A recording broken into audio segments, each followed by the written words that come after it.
النفسية لا تحت الصفر. في الليل حتى الليل والله ما بنناموا بالليل، طول الليل والله ما بنناموا. يما شوفي مين، يما شوفي الجيش. يعني قبل 3 أيام أجانا الجيش، هذا تصوت من شقة وهذا يصرخ من شقة وهذا حاملته، والجيش بقول هاتي هويتك، هاتي الهوية، ومن دون ضوء. بقول لهم ما تخافوش، بسكت فيهم، بمسكهم بعبطهم، أنا بكون خايفة أكثر منهم. إيش بدنا نسوي؟ Here you have Palestinians that have no input whatsoever in the policies that are made. They're not on the city council. They're not in any of the decision-making bodies in the West Bank or Gaza. They're certainly not in the government. The policies are made in order to ensure Israeli control. So the law is designed in a way, in a very cynical way, to prevent Palestinians from building and to keep them confined in little islands, so that most of the land of the occupied territories is free for Israeli settlement. These are armed settlements, about 190 of them, spread all over the West Bank. Settlements are strategically built colonies of Israel that are connected by a network of roads which separate each Palestinian community from the next and confine their ability to expand. They are often constructed around the best farmland and water resources. They are surrounded by barbed wire. They are armed inside. Settler residents are required to be armed by the Israeli military. And they are defended from the outside by the Israeli military itself. The purpose of these settlements today, number one, is to continue the Israeli control and domination of the occupied territories. And the bottom line in all of this is to make Palestinians leave the country. It's a very hard term, I know, but in a sense it's a kind of ethnic cleansing.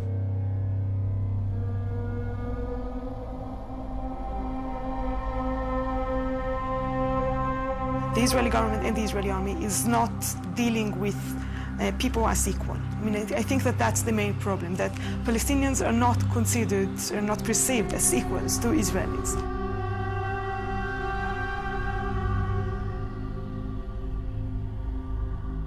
There is no specific discrimination against Palestinian Christians as opposed to Palestinian Muslims. It's a shared suffering.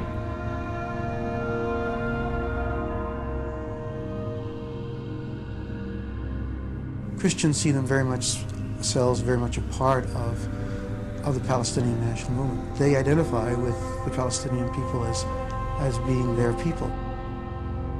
Palestinian Christians have difficulty getting to churches on Sunday morning if they wanted to come to Jerusalem, because they don't have that permission or that legal right, according to the Israeli government, to come to Jerusalem for worship.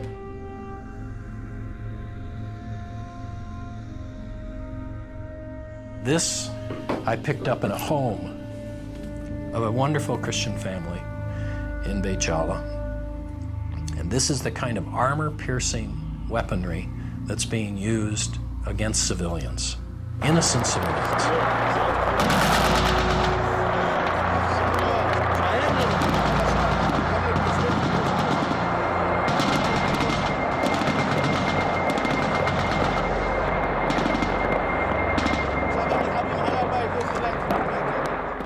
It's not easy to tell everything, you know.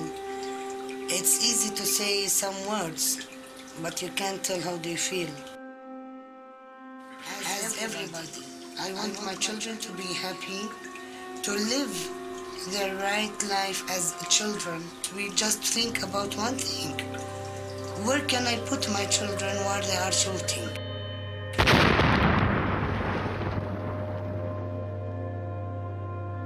They didn't want to go to school because they are scared to come back and there is no house. They doesn't want to go without me and the father because they think that they will lose us.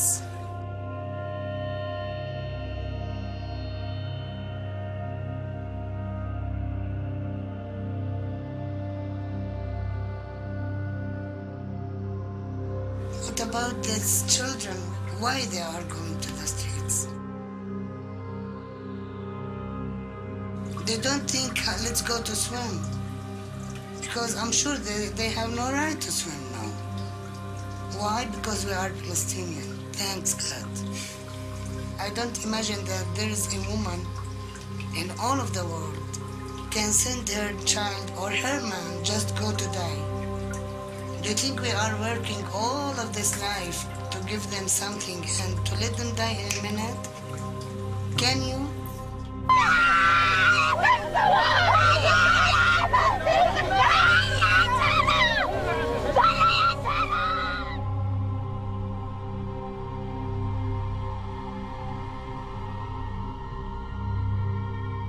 The suffering, the persecution of Christians, they've been robbed of their heritage.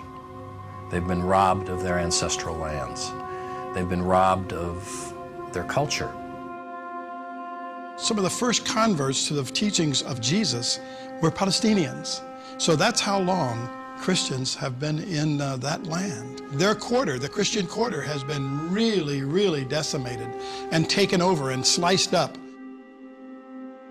That has really bled the Christian community to where they're less than 2% of the population now. The presence of a Christian community within the Holy Land, can you imagine, where Jesus first stepped foot, will no longer be there.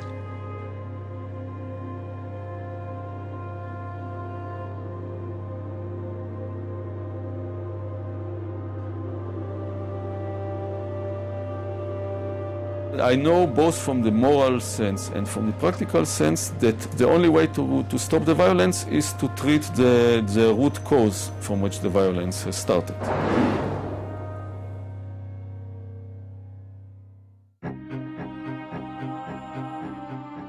The number one myth that Westerners have about this conflict is that Arabs and Jews have been fighting for thousands of years and they're going to continue to fight. This is really quite bizarre because all it takes is a little bit of reading of history to find out that this just isn't true. There is no congenital historical enmity between the Arabs and the Jews. The Jews flourished in the Arab world at a time when they were being persecuted throughout all of Europe.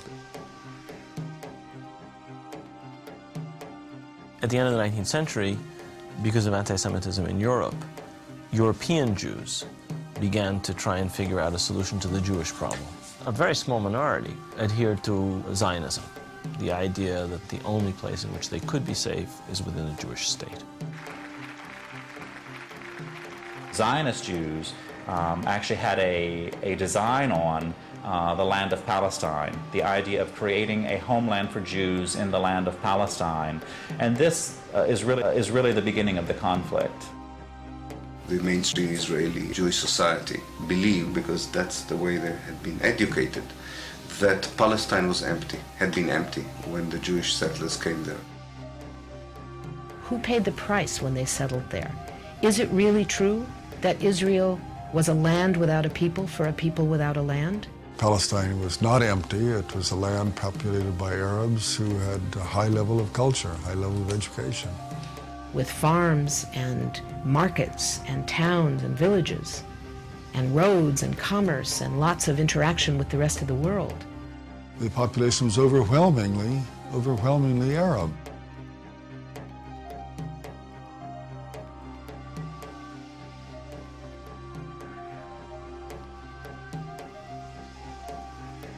Jewish immigration increased under British rule following World War I, when Britain implemented the Balfour Declaration, promising a Jewish homeland in Palestine.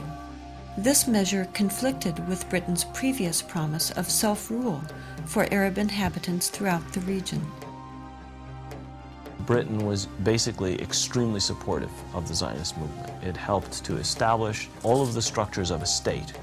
At the same time, the Arabs of Palestine were denied the right of self-determination.